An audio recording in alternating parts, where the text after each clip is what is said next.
Jika kita berbicara mengenai zona nyaman, pasti akan terlintas mengenai segala sesuatu yang menyenangkan. Namun, zona nyaman juga bisa menjadi sebuah jebakan bagi seseorang. Pasalnya, dalam zona nyaman, seseorang akan malas berbuat lebih, malas untuk berkembang karena mereka sudah menemukan kenyamanan dan tempatnya. Dampaknya, seseorang bisa saja stuck di tempat dan tertinggal dari orang lain. Maka akan sangat penting jika kamu bisa keluar dari zona nyaman karena kamu akan menjadi lebih berkembang dari sebelumnya. Melalui video ini, kami akan membahas tanda bahwa kamu sedang keluar dari zona nyamanmu. Nomor 1, kamu nggak lagi berpikir kamu lebih baik dari orang lain.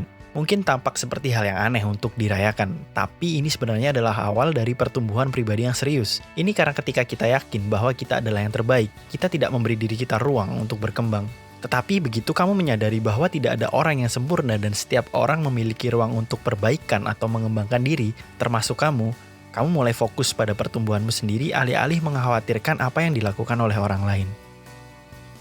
Nomor 2, kamu menerima kritik.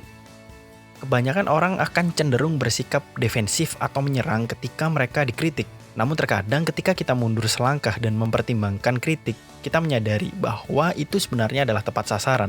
Jika reaksi pertamamu itu adalah melihat ke dalam diri sendiri ketika seseorang mengkritik dirimu, itu menunjukkan bahwa kamu tumbuh sebagai pribadi dan kamu dapat menerima tanggung jawab atas tindakan atau pilihan-pilihanmu. Nomor 3, prioritasmu bergeser. Prioritasmu dapat menjadi indikator yang kuat tentang tujuan hidupmu. Dan jika kamu menempatkan dirimu berfokus pada hal yang berbeda daripada hal-hal yang kamu lakukan sebelumnya, prioritasmu pasti bergeser. Kamu mungkin pernah lebih fokus untuk menghasilkan uang misalnya, tetapi sekarang kamu mungkin lebih tertarik untuk menghabiskan waktu bersama keluarga atau temanmu. Atau mungkin kamu dulu lebih suka makan makanan cepat saji dan berpesta sepanjang waktu, tetapi sekarang kamu lebih mementingkan makan sehat dan menjaga diri sendiri. Itu pertanda bahwa kamu tumbuh sebagai pribadi yang kuat dan kamu menetapkan tujuan baru untuk dirimu sendiri dan mengidentifikasi cara terbaik untuk menghabiskan waktu dan energimu alih-alih melakukan hal-hal yang membuang-buang waktu dan sia-sia. Nomor 4, kamu mengatakan kebenaran meskipun itu sulit. Terkadang memang ketika mengatakan kebenaran itu akan sangat sulit. Kita semua memiliki saat-saat kelemahan di mana kita ingin menghindari memberitahu seseorang akan sesuatu yang mungkin membuat mereka kesal atau sakit hati. Jauh lebih mudah untuk mengatakan sebuah kebohongan untuk menghindari atau menyakiti perasaan orang lain atau membuat mereka merasa buruk tentang diri mereka sendiri. Dan sementara itu mungkin akan berhasil dalam beberapa situasi. Namun juga ada kalanya satu-satunya jalan ke depan adalah mengharuskanmu untuk jujur pada diri sendiri dan orang lain. Dalam jangka panjang, mengatakan yang sebenarnya akan membuatmu menjadi orang yang lebih baik dan membantumu untuk menjalin hubungan yang kuat yang dibangun di atas kepercayaan dan kejujuran. Nomor 5, kamu menemukan solusi dari sebuah permasalahan.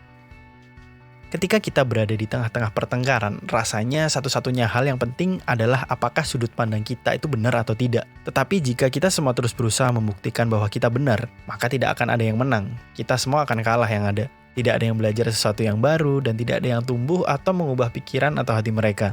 Jika kamu kurang peduli untuk menjadi benar dan lebih peduli untuk melakukan sesuatu yang terbaik untuk semua orang yang terlibat, itu adalah tanda kedewasaan. Sebuah tanda bahwa kamu dapat melihat dan melampaui dirimu sendiri serta menjadi orang yang lebih baik dalam prosesnya. Tidak masalah apa yang sedang kamu mulai dan dari mana kamu berasal atau di mana kamu berada saat ini dalam hidupmu. Hampir setiap orang memiliki kemampuan dan kesempatan untuk menjadi pribadi yang lebih baik. Kamu hanya perlu baik-baik saja dan menjadi sedikit tidak nyaman di sepanjang perjalanan hidupmu.